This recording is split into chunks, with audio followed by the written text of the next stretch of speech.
Dieu fait-il des erreurs? Dieu ne fait jamais d'erreurs.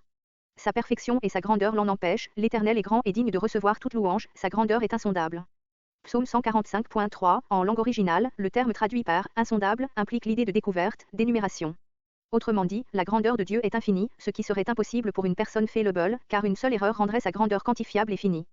La toute-puissance de Dieu et sa capacité à tout comprendre l'empêchent également de faire des erreurs, notre Seigneur est grand, puissant par sa force.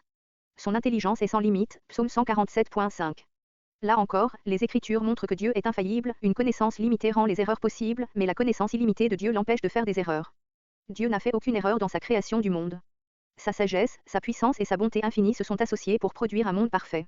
À la fin des 6 jours de la création, Dieu a contemplé tout ce qu'il avait fait et vu que tout était très bon, Genèse 1.31, sans exception, qualification ou déception. Dieu n'est pas un homme pour mentir, ni le fils d'un homme pour revenir sur sa décision.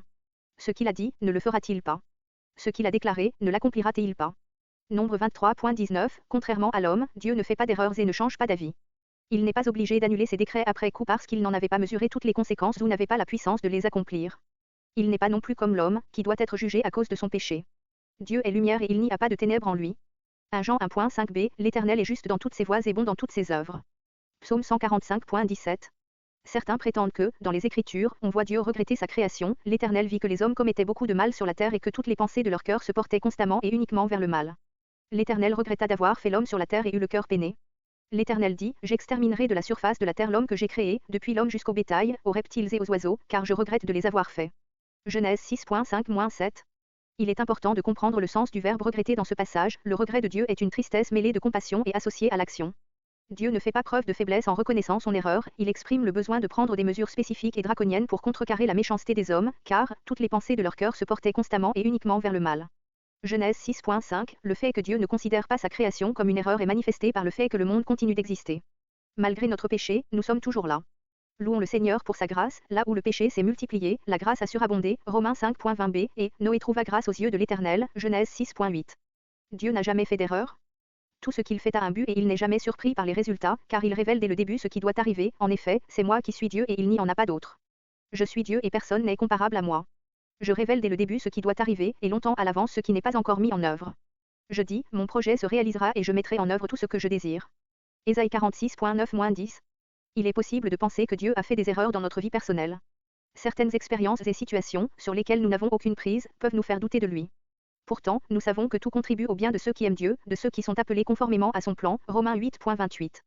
Il faut la foi pour l'accepter, mais, nous marchons par la foi et non par la vue.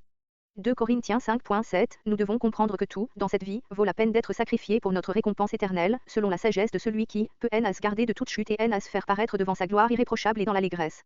Jude 1.24, nous pouvons nous réjouir de ce que notre Seigneur, non seulement ne fera jamais d'erreur dans notre vie, mais que chacun de ses actes s'inscrit dans son plan d'amour pour nous.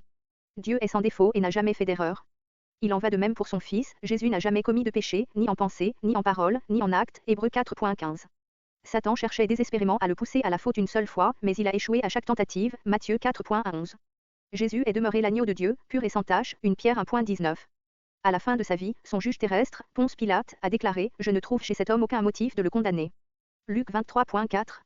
Nos erreurs, grandes et petites, anodines et désastreuses, font partie de notre vie et nous nous faisons à elles, mais nous servons un Dieu infaillible, sans erreur, dont la grandeur est insondable. Éternel, mon Dieu, tu as multiplié tes merveilles et tes plans en notre faveur. Personne n'est comparable à toi.